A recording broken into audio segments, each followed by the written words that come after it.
Caray, y luego está reportando también el periódico Reforma que un nieto de Amado Carrillo, a quien se le llamó el Señor de los Cielos por sus habilidades con las aeronaves, pues tenía una gran flotilla de aeronaves, así hizo gran parte de su negocio. Este nieto se llamó César Isaac, falleció este jueves en un accidente aéreo allá en Nabolato, Sinaloa, de donde son ellos los Carrillo, es lo que está reportando el periódico Reforma, Álvaro. Sí, un joven, tenía 16 años de edad el muchacho, era hijo de César Isaac Carrillo Leiva, alias el Cesarín, quien fue asesinado el 13 de agosto de 2020 en la cochera de una vivienda en la colonia Alfonso Calderón, también en Nabolato, y la muerte del joven se conoció tras reportes policiales, donde se daba cuenta del accidente y el fallecimiento de 3 personas. Le estoy dando información que publica el periódico Reforma. Sí, Amado Carrillo, que fue uno de los grandes capos del narcotráfico en México y que murió en la plancha de un quirófano cuando se le practicaba una cirugía y supuestamente se certificó por parte de las autoridades de México y de Estados Unidos su fallecimiento, pero fue memorable este capo porque empleaba aeronaves de todos los tamaños para transportar droga de Colombia a México y de México a Estados Unidos. Yo recuerdo, Alejandro, una aeronave que de pronto aterrizó en Sombrerete, Zacatecas, quedó, Claro, ¿te acuerdas de aquella? por Y era, no, supuesto, no era cualquier aeronave, era un DC-7. Yo me claro. acuerdo, yo fui allá a Sombrerete, Zacatecas, se llega más bien por Durango que por Zacatecas, era una gran, un avión sotototote, pues, pero no había droga. Pues no, ya había salido corriendo. Eran tiempos muy curiosos porque recordarás, Álvaro, que en otro punto, creo que esto es en Fue Veracruz, en 95. Perdón.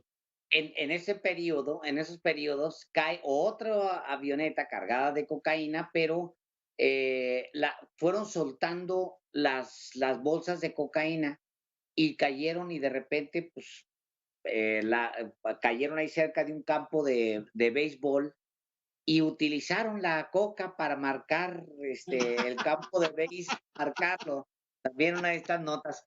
Amado Carrillo es un personaje también que es recordado porque es el que arma la Gran Federación. O sea, con Amado Carrillo se logra lo que nadie había logrado. Primero, un periodo de paz mafiosa muy largo, porque los cárteles, la Pax Narca, que porque todos los cárteles se unen en torno a una federación.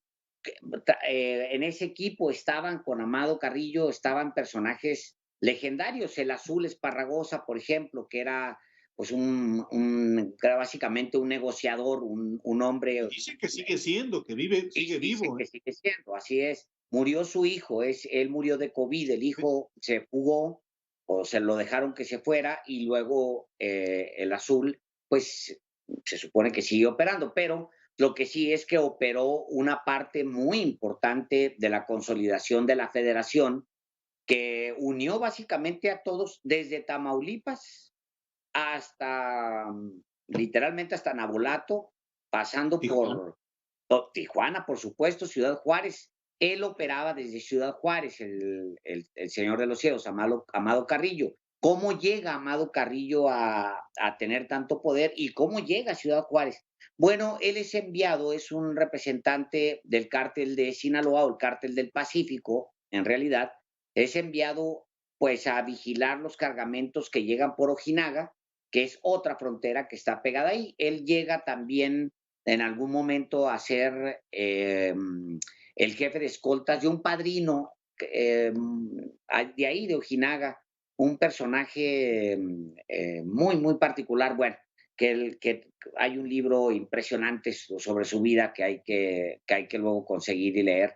Pero él de ahí brinca hacia Ciudad Juárez y empieza una conquista de territorios y empiezas a básicamente a tiene obvio el aval del más alto nivel para hacer toda la federación. Son años en los que no se hacía absolutamente nada en el mundo criminal sin tener la aprobación de las autoridades federales.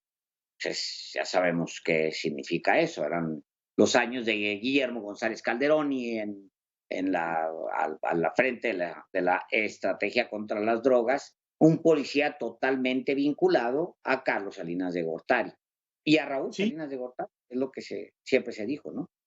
no sé si te referiste, bueno, no te referiste a ese caso cuando aludiste que había otro caso de cómo fueron arrojando los sacos o los paquetes de cocaína. Me acordé también de también del caso en Tlayixcoyan, Veracruz, en el Llano de la Víbora, donde también en Veracruz un asunto de narcos era presidente de la República Carlos Salinas de Gortari, estamos hablando de 1991. También en ese sexenio hubo un auge de No, narcotraficantes y claro. una administración del crimen organizado del narcotráfico. Bueno, eso lo informamos en la serie especial La Guerra por México, un capítulo precisamente de la época de Carlos Salinas y del reparto del país por parte de los narcotraficantes. Oye, Álvaro, por cierto, de ese caso de Sombrerete, yo recuerdo que, bueno, estaba el esqueleto, porque en algún momento pasé yo y estaba todavía el esqueleto. Recuérdame eso, el esqueleto del avión y luego trataron de poner un restaurante ahí. Pues la gente, pues como iba tanta gente a ver el esqueleto del DC-7 o DC-9 era, ¿no? Sí, sí, claro. Sí, entonces, la gente intenta poner ahí un restaurante en el esqueleto ya del avión. ¿Recuerdas tú eso? No, yo recuerdo, no recuerdo eso. Yo llegué a ese lugar a donde pues aterrizó ese avionzote, eh, fue en el 95, recuerdo, tuvo que haber sido en el 95. Esto es pura memoria, pero Sí, este, yo ya no recuerdo efectivamente eso. Pues es que ya finalmente la gente del rumbo comenzó a desmantelarlo, pues no había nada, estaban completamente al abandonado. Había quienes se llevaban pedazos de lámina que con trabajos, pues para poner de techo en sus casas. Esa zona es una zona muy seca, es una sí, zona árida. La parte colindante entre el estado de Durango y la zona de Zacatecas, entre Sombrerete y el municipio de Durango, no recuerdo cuál es en este momento, pero efectivamente, pues era el puro esqueleto del avión. Ya no recuerdo si efectivamente ahí se puso un lugar para vender pues cosas eh, sí, como atracción, ¿no? como atracción, años después, pues, digo, obviamente el avión quedó desvalijado, ya no había coca cuando llegaron las No, autoridades, no había nada absolutamente, y luego sí se fue desmantelando y quedó pues, un tubo ahí, haz de cuenta, un tubo con ventanas, y luego ahí pusieron una burrería, me acuerdo yo, pero no recuerdo exactamente, porque sí fue como muy famoso el evento.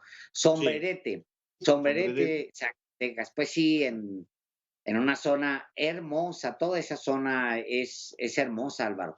Más Llevaba, hacia llevaba 8 toneladas, uy, eh, 10 toneladas de cocaínas. Eso fue en 2000, espérame, no, en julio del 90. Ahorita te doy el dato preciso. Vamos sí, a despedirnos de nuestro auditorio en el 88.1 de FM. Le damos las gracias Y por supuesto, sígase la segunda hora de los periodistas a través de televisión. Usted que ya llegó a su casa después de escucharnos en su automóvil, ya que llegó a su casa, póngale al canal 8.1 o a la octava en YouTube. Vamos a ir, si te parece, ya nos vamos a dar una pausa, Ricardo. Sí, ya nos vamos. Y ahorita regresamos enseguida con más en Los Periodistas.